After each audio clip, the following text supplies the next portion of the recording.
Hey everybody, welcome back to Northernlion plays the Binding of Isaac Afterbirth Plus. Last run, I mean, we won. You can't say anything more than that.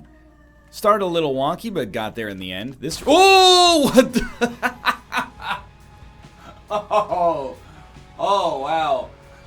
Who needs a cup of coffee? That'll wake you up in the morning. 7SR3, 8HEF. Good speed, good rate of fire, amazing damage. Hey, not such a great trinket. Get me out of here. Why am I getting rid of this trinket? Yeah, you got it. It's because I'm a baby. Mom's toenail is actually just bad. And I don't mean like, sure, sometimes it can help you out, but for the most part, like, here's all you need to know, is that Kate was watching some Dan videos. Yeah, we'll get that in a sec. Kate was watching some Dan videos, and Dan said it's his favorite trinket. If you've ever watched Dan play video games, he makes me look like... Quick, come up with the name of a professional esports athlete. TSM Donkey Kong? He makes me look like Austin. That's a much better way to phrase that. Anyway. Let's go. We're gonna get rid of Mom's toenail. We already got rid of Mom's toenail. It's just not particularly useful. Mostly we would just be taking it to deliberately handicap ourselves. I like taking things that handicap us, but, you know, with the slightest dice roll that they could actually provide a cool outcome. And this is not in that camp. You know what's neat is that we actually have a really good opportunity to use Box of Friends. Normally Box of Friends is just kind of like an You know, as Lilith, it's pretty core, but as other characters, it tends to be fairly irrelevant. But on this run, it's a much different story because of the fact that we have a familiar that we don't often have, and we don't ever see doubled, or at least very often see doubled. And then, of course, it also works with our cube of meat. So I can already tell you, it looks like there's only one fly, but you saw what happened there if you were looking at the screen, closely enough at least. Basically, we get a fly that just goes on top of our other fly, and then it shoots... Not twice as frequently, but I guess every shot is shot twice, more or less. Okay, so that was like the most awkward way I could have conceivably explained that. I apologize. You know what's a unique thing? I don't know if you guys play many board games. Board games are so weird. I love board games. I play them a lot now. Especially, like, there's been kind of a renaissance over, I guess, the past... I don't know, even... No. Even the past, like, 10 years, I would say. Like, when I was a kid, it was like, you want to play Monopoly? And then Catan came out, and everyone was like, board games can be fun? It's not that Monopoly's, like, terrible. It's just, like, overlong, doesn't respect the player's time. You know, it's a little boring, in my opinion. But there's so much, like, inertia to setting up a board game, especially if you have a lot of other people around. You spend like 20 minutes reading the rules, and by the time you get to like the third page of the rule set, you have no idea what's going on. Qualifying players must pick up a bid card. Bid cards that have an orange border are artifacts. Bid cards that have a green border are antiques. Antiques don't have the same rules apply to them that normal bid items do. Yes, I'm making a game up in my head as I go about, you know, an auction somehow. There we go. Rotten Penny is pretty solid. But I have to point out, Kate and I got this two-player game called Fog of Love, and it has the best tutorial I've ever experienced in a board game. You know how in every other... No. Well, I'll take it, but I don't want you to take my pennies away from me. In every other board game ever... 2 minutes in, somebody will be like, I just picked up a card, I don't know what to do with it, and then the self-appointed rule master has to go, okay, fine, and you pull out the reference material and go, a victory point only has to be revealed if the person who picked up the victory point wants to reveal it, and or if the card says you must reveal this card after picking it up. So, like, they can be really complicated. This game, Fog of Love, actually has, like, a tutorial deck. So as you play it, the cards are numbered, and it goes like, hey, here's what you do. Here's what you gotta pay attention to. Sweat this, don't sweat that. I'm gonna try for some angel rooms, weirdly enough. I'm gonna keep Box of Friends and just enjoy life and, you know, see if we can get some angel rooms that might have some new items in the pool, for all I know. We just had Book of the Dead recently, is my reasoning there. And it was really nice, you know, after playing it one time through the tutorial, you didn't have that weird, you know, 5 to 45 minute experience where one person awkwardly reads the entire rule book and, you know, not everybody's paying attention because not everybody has the capacity to listen for like 15 minutes straight. And even if they did, it's still kind of a big ask to get them to like keep all that information in their head, especially when it's talking about stuff they've never done before. There needs to be more tutorials like Fog of Love. That's why I like digital board games. You lose the tactile aspect. I really think there's like an enormous gap in the video game market for digital board games. Some of them do get made, but a lot of the ones that get made are just not very good. Like, they're just not good adaptations of the source material. Like Catan, half of you are going to be like, I've never played it. The other half of you are going to be like, I played it so much I never want to play it again. Like it or hate it. I'm definitely in the camp of, if I never played it again, that'd be fine, even though I do like it. I played it a ton, especially in college, but like, it's a great game. There's an online edition that's on Steam, and it's garbage. It just, like, at least this is the reviews, so I'm kind of promoting hearsay now, but as long as you acknowledge it, it's not so bad, baby. Man, this damage on this run is starting to pop. Regardless, though.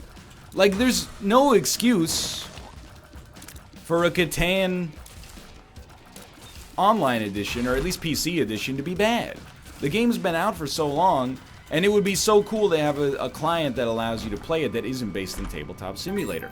I love Tabletop Simulator, but I also have a hard time, you know, restraining myself from flipping the table when I get asked for the 500th time, you know, what it costs to build a road, and you say, you look at the materials sheet in front of you, and it'll tell you, and then they go, ah, you know? And again, that's not meant as a slight on my co-host, because I've been there.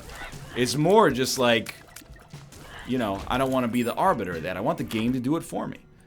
Maybe it's one of those things where those, like, holy mantle, huh? Those properties don't exist because they don't sell well. But I don't know. I feel like there's a huge gap. Tabletop Simulator is amazing. It's unbelievable to me that it exists and is like $15.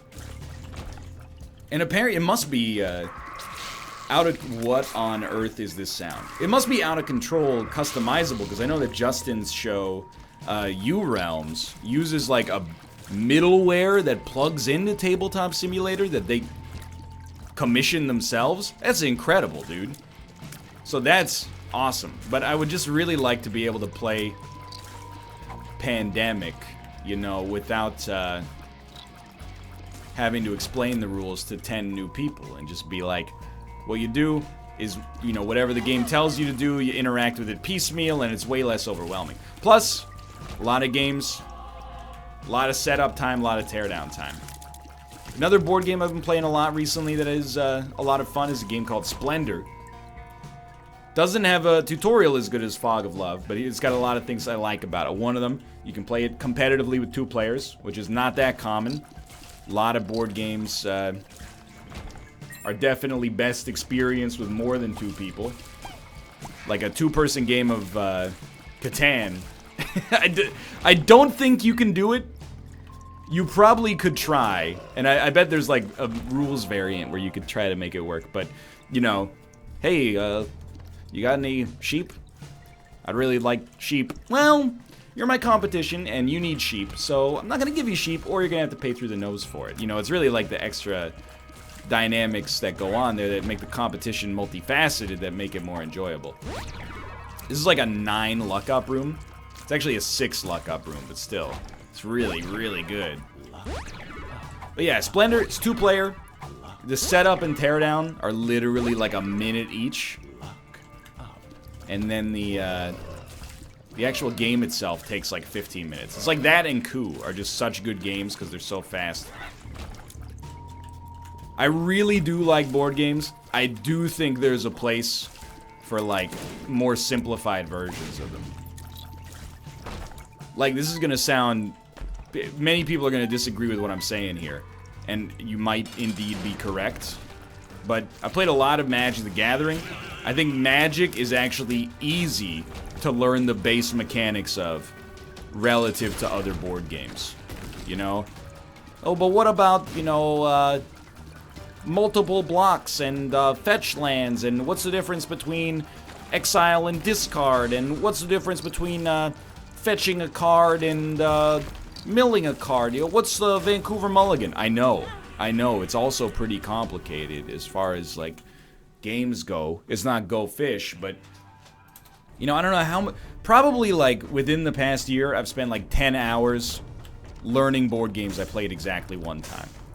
And it's not bad, it's just inefficient. But anyway, we're getting off topic here.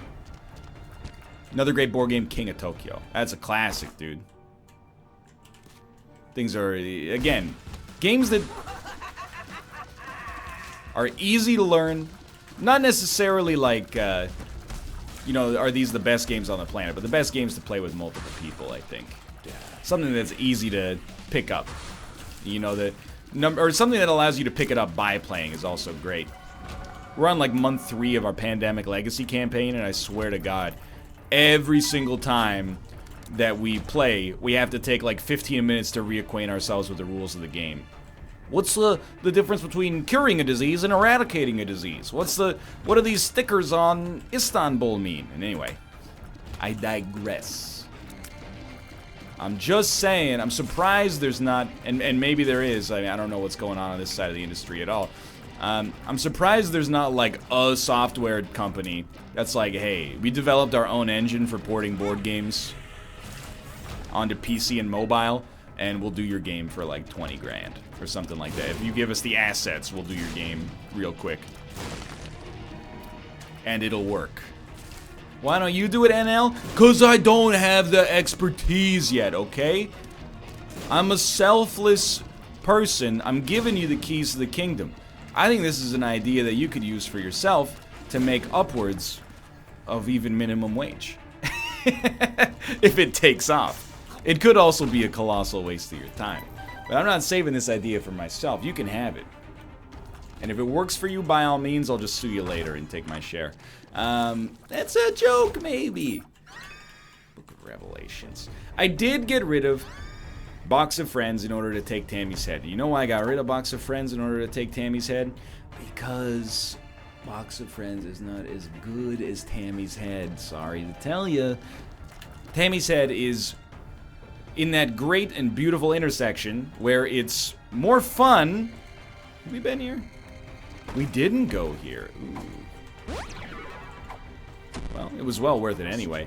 It's more fun than Box of Friends, even with our relatively unique configuration. And it's also better. So there's really, like, in every conceivable context, it's the right call for us. And by the way, this run is pretty close to being set. Could use a little bit more juice, but it doesn't need very much, to be honest with you.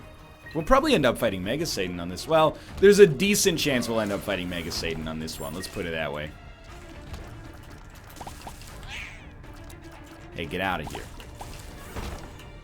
And I'm not going to crunch the numbers because, you know, there's a 50% chance we get a deal with the devil on this floor, 50% chance we get a deal with the angel. If we get the deal with the angel, then it adds another 15% chance, but on the next floor we only have like a, you know, 1/3 chance to actually get it, so it's like an 18% chance to get a deal with the angel. And you get the idea, right? So I'm not going to do the Markov chain of figuring that out, but just give you the shorthand. Health down. That almost matters right now. This could be a second secret room. This could also be...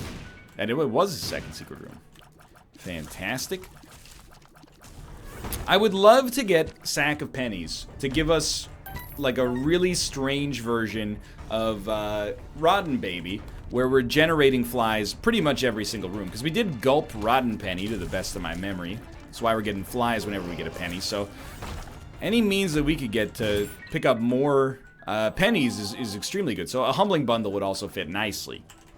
Anyway, let's move along here. But I don't, like, the older, not the older I get, the more I play games, the more I know what I like.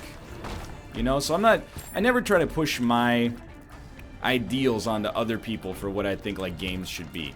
Except at E3, where like, I don't know. I've only been to E3 once in my life, and I know that it's one of those things that people, you know, other streamers and YouTubers, they're like, it's my lifelong dream to go to E3. It's fun, and I guess to some extent it's kind of like a signpost that, you know, you're literally like a working person in the industry, but it's also kind of bad. It's kind of like, it's not unfun to be at, I want to put it that way, but it's like any other convention, you know? If you like conventions, you'd like E3. It's just a little bit more corporate. There's a lot more space to move around, at least before they open it to the public. I don't know what it's like now, but I assume it's still, it's very expensive to go, so it's probably a little bit less crowded than something like PAX. But I realized after being at E3 that, like, E3 is not for me, you know? I don't want to be in the audience for, like, you know, they announce a Horizon Zero Dawn DLC item and everyone goes, woo! I don't even think that that's like a breach of journalistic integrity, because I think most of the people cheering are probably from the company that announced it. I don't think it's like, you know, games writers that are cheering, because they tend to be very curmudgeonly, and I can understand that demeanor 100%. Please stop taking my money. Sony, with your announcements of amazing DLC. But, like, I'm not gonna say I didn't play some cool stuff at E3. I did, but I just don't care about, like, it's the new Assassin's Creed, okay? If it comes...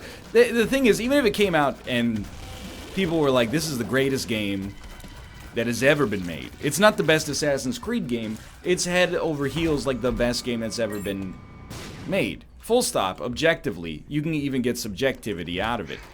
There's probably, like, only a 75% chance that I would play it, because I already have, like, some built-in skepticism. Like, God of War is a really good example. I had pretty much zero interest in God of War from the marketing stuff. Didn't think it was gonna be bad. Subtle difference.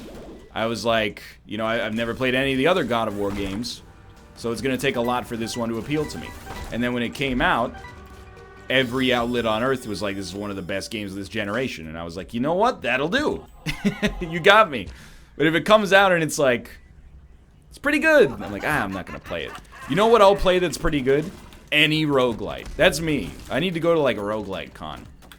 Similarly, you know, hey, well, we got the real thing. We don't need to make a fake Rotten Baby anymore. Dude, this is a tough call here. I want to go to the shop, I want to purchase Mom's purse, and I want to take both of these trinkets with us. You know, people are like, Ryan, you gonna play this? Ryan, you gonna play that? And you know what I'm gonna play? Now that my final exam is over, I got a little bit more time to check out new stuff. There's a new Slay the Spire-esque, supposedly, card game called Cultist Simulator. And the reviews are like 78% positive on Steam. AKA 0% positive on Steam. No, I'm just kidding, but, you know, normally if I saw 78% positive on Steam, I'd be like, you know, 50-50. But because it's a genre I already know that I like, I'm definitely gonna check it out. I just haven't found the chance to yet. So, like, that's why I'm harping on, like, I want more digital board games, dude. I want more roguelites. Good ones, at least. I want more worthwhile roguelites. I want more TCGs or CCGs, similar, like, single-player CCGs now. I'm like, make more of those, dude. I love cards. I just hate losing in something like Hearthstone. So, yeah, if you give me a means to play cards without even having a chance to lose, that's a dream come true. I know everybody's different. You know how I know everybody's different? Because I played Battletech. And that's a game that a lot of people were like, nobody makes games like this anymore. I wish they would. And then when Battletech came out, I was like, I'll give it a shot. And as I was playing it, I was like, this is exactly what these people asked for, and I don't like it at all. But again, everybody's different. So we do want Pandora's box, and at least we'll pick up some money, and it's kind of not amazing, but we'll take this as well. And got a lot of time if we want to do this, but those items are pretty bad, so we'll just get out of here. So yeah, everybody's different. It happens all the time. You know what annoys me is that That was a... I need to WD-40 this mic arm, dude. But otherwise you get... Oil can. I don't mind that other people have different preferences in video games. What annoys me is, like, at the end of the year, when people use your end of the year list. This is part of the reason I don't do, like, my end of the year list anymore. The other one is that it required work in the editing room, which is anathema to my overall mission statement for this channel now.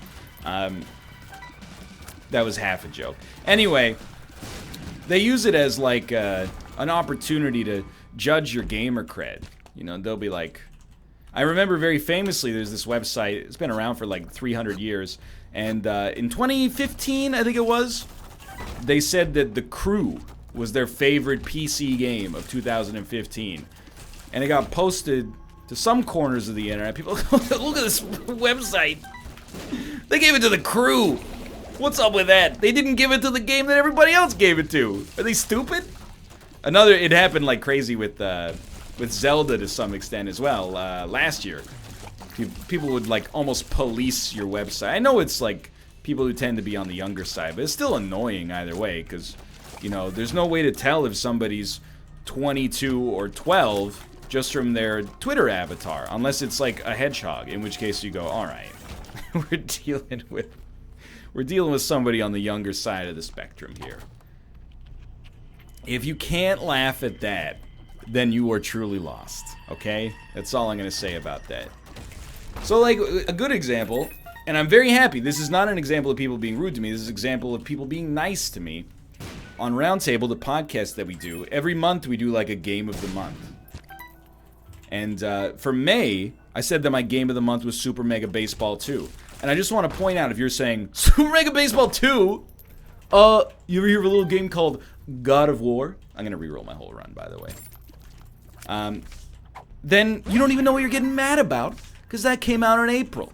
Oh, my mistake, You could just look it up before you get mad, but I digress, you know, I'm not trying to kill the golden goose here. Either way, I was hesitant, and this is on me, to say Super Mega Baseball 2, because I know a lot of people look down on sports games, because, and I can't deny this, it really is the same rule set being made over and over and over. But it's also the game that I had the most fun with in May of 2018, and I don't think I feel the need to apologize for it. Like, I'm not apologizing for it, I should say. We have this, there's a weird, like, pseudo-academic desire in the gaming industry that everything has to be innovative, but, like, innovation basically means, like, they added a new kind of block in combat. You don't heal using potions, you heal using herbs. It's an innovative twist on the formula. You craft your own healing items now. You regenerate your health just by walking around. You know, it's always like, there's one little tweak to the formula. I don't know, I'm musing right now. Not necessarily complaining. But yeah, you know, everyone's got their own criteria. Like, genuinely, those Zachtronics programming puzzle games have been some of my favorite games of the last few years. I'm glad that they have a community. But when you ever talk about them, you'll be like, 2017, my game of the year is Zelda. My game of the year is Zelda. My game of the year is Horizon. I don't know about the game of the year specifically, but one of my favorite games this year was Shenzhen IO, where you... Well, the most recent one was in Shenzhen IO. What the heck was it called? Oh, it's the alchemical game that I forgot the name of. Hold on, I should know this. Zachtronics alchemy game. Magnum Opus. Opus Magnum. That's it. People go, you know, lol. How could this $15 indie game stand up to the 19th main franchise Zelda game? I'm not insulting Zelda, by the way. I'm just saying. You want to get me to play something on Steam? Make it a digital board game. That's also a roguelite, and I'm in 100%. Yes, I played the Guild of Dungeoneering. It's pretty good. So this has been like a 20-minute conversation about how people like different things. The end. So if you like the video, click the like button. Helps out a great deal. Subscribe if you want to see more, and etc. etc. How did our reroll go? I haven't even taken a chance to diagnose it, really. We have at least one Guppy item. We have 2 Guppy items because we have 9 lives in addition to Guppy's tail. Okay. So we're 1 Guppy item away from becoming Guppy. Our reroll really hurt us in just about every single category apart from that, but, you know, that's the risk you take when you're taking a reroll. The big loss was honestly Holy Mantle, because when you have Holy Mantle, all your other stats become, like, irrelevant. As long as you're able to kill rooms in that weird period between when you get hit for the first time and when you get hit for the second time, you never lose any HP, so that's good. And I can't say with a straight face that this run is bad. It's just different.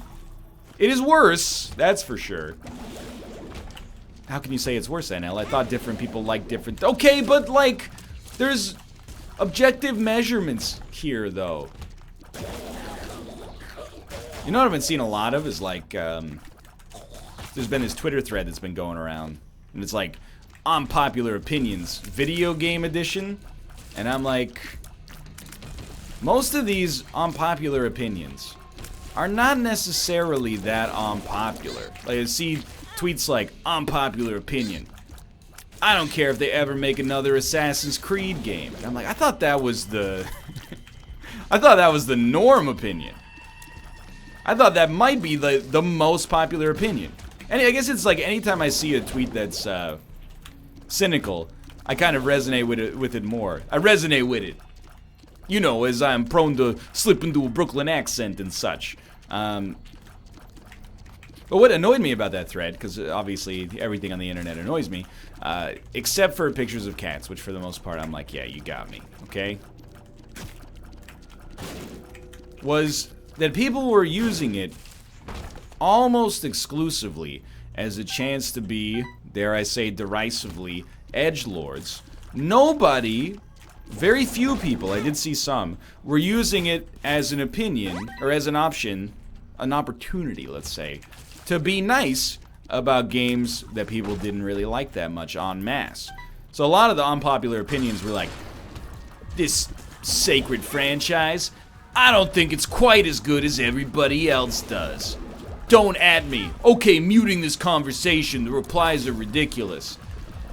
Very few people were using it for what I really feel is like an edgy opinion in the video game industry, which is when you go, hey, this game that isn't really that well liked, I think it's really fun. Don't hurt me. No more. And I wanted to see more of that. Like, I can give you some extremely unpopular opinions. You know, here's an unpopular opinion. I think that Frozen Cortex is a 9 out of 10 game. What's Frozen Cortex? Exactly. That's an unpopular opinion. Unpopular opinions and dull. I thought the new Hitman was pretty good. Get at me with your optimistic unpopular opinions. Hey, here's an unpopular opinion. I thought Watch Dogs 1 was better than a lot of people gave it credit for. Yeah, I know they didn't put the high-res textures in it, okay? Don't at me. I'm muting this conversational thread. Why am I so slow now?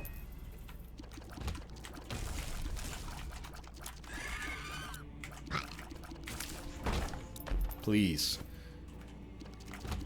I don't have any other unpopular opinions. Sports games are better than a lot of gamers give them credit for, and it's annoying to always see them lumped in with racing games in Game Awards categories. Not because racing games, you know, I'd be ashamed to be considered next to them, but more because they're two different genres. Why are sports and racing always right next to each other? I don't get it. Also, racing is a sport. I've got some unpopular opinions that go the other way, like some pessimistic video game unpopular opinions. Here's one for you. I don't ever want to play another puzzle platformer as long as I live. I'm good. I'm not going to stop you from making it. If you want to make it, please, by all means. Oh, hello, Creative Cloud. It's nice to see you too. But for me personally, it's like, It's Braid, but instead of controlling time, you control the wind. I'm like, maybe later. Hey. Here I'm going. So I figured out the reason we're slow. We have Taurus from Zodiac, I'm assuming. So if we just live for 45 seconds to start every single room with, we can make it through here. This is dicey, for real, because like we are not particularly strong. We're using Blue Baby's only friend to accomplish like most of the damage that we're doing. That doesn't mean that our shots are bad. It's just that I think it's a little bit more reliable. Gotta take advantage of this. Ooh. So yeah, that's my hypothesis. This is my 2 cents on the gaming industry. Wow, I gotta be super careful. First off, they have ears everywhere. Secondly, I can't really move from side to side very well. Not as well as I used to, at least. So I gotta make sure I pick a corner in like a millisecond when this guy spawns.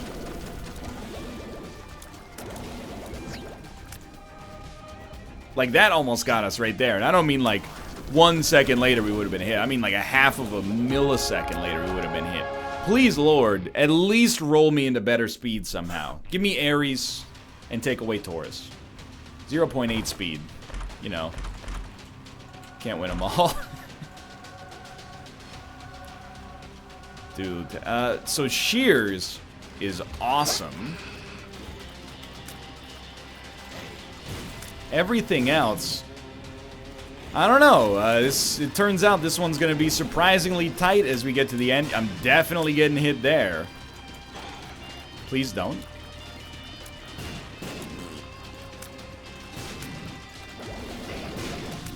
Just Isum. Isum! We have 8 luck. So I'm focusing on the positives here. The positives are like, sincerely, we should be getting a chest almost every single room. Hey, oh, thank you, Infamy. I was in a bad place there. Marked. Wow. On the bright side, it means I shouldn't accidentally be shooting those butt bombs. And that's a sentence I didn't think I'd be saying as often as I do as an adult. But on the downside, so we gotta be real cognizant of where we're going on this one, because it's looking weird. And this is normally where I'd say good weird, but I don't know if I could say that anymore. Because I don't know if I believe that anymore.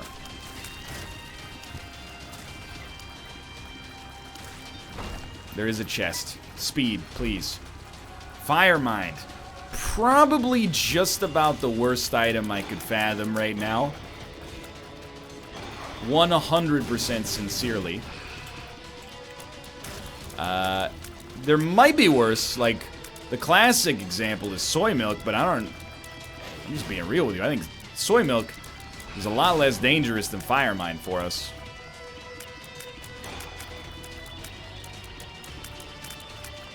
That was not so bad, though. We're making it work. Prayer card. Might be one more hit. I can never remember. Really, I think what it comes down to is having 2 HP in the shears. Let's say at least 2 HP.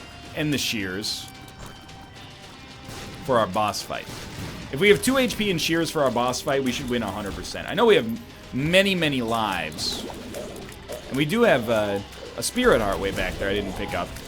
And I didn't pick it up because I was like, we might need this later if we have to respawn. So we transitioned from a little bit of a banter-focused run here when things were very strong to a much, much more Isaac-focused run as things have gotten a lot more harrowing towards the end here. But, you know, if the last few rooms are anything to go on, I actually think I think I owe Firemind a little bit of an apology, to be honest with you. It seems like it's doing some really good work.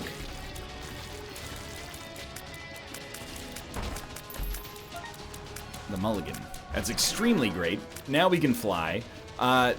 You might be surprised, but I actually don't want to pick up that HP. I really want it to become a Spirit Heart on our 9th life if we need it. I don't know if it's good mechanically, but for like peace of mind, it seems like a decent call. I don't know why we seem to be generating no flies.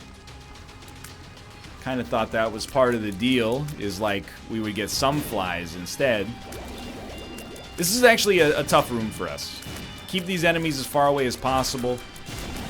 Try to kill Gluttony last, which did work. Ooh. Tough love. Dude, we have 9 luck. This is like the best tough love I've ever seen. At least in a long time. Almost every shot is going to be a tooth shot. Maybe literally every shot is going to be a tooth shot. I don't think I've seen a non-tooth shot here. Dry baby. Fine item. That's a much faster way to kill War than the last time we fought them. Although that was a champion, to be fair. Yeah, this is actually really good. Can't complain. Curse of the Blind didn't really manifest itself too much here. Yeah, I had a feeling something like this was going to go down, but that's okay. You know, we can afford to do this a couple times. This is why we left that Spirit Heart back there. So it's almost exactly the same situation, but it's kind of tough, you know. How do I get through this? Please, God. Please just die in the fire. Just die in the fire! He died. He died. We're done. Okay, so that's what I was looking for. I'd really like to get to the boss fight. We gotta get these enemies far away, because a lot of them are exploding.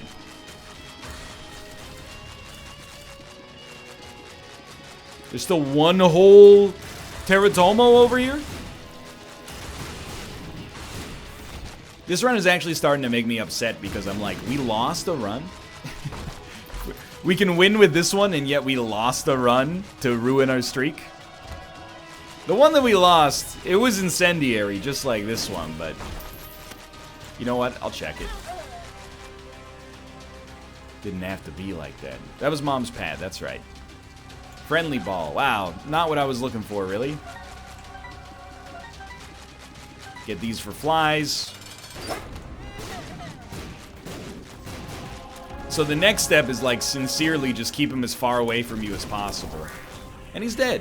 Dude, this is a pretty fun run, all things considered. No, thank you, sir. I hope you've enjoyed the episode. If you did, click the like button. It helps out a great deal. Of course, subscribe if you want to see more in the future. For now, thanks for watching, and I will see you next time.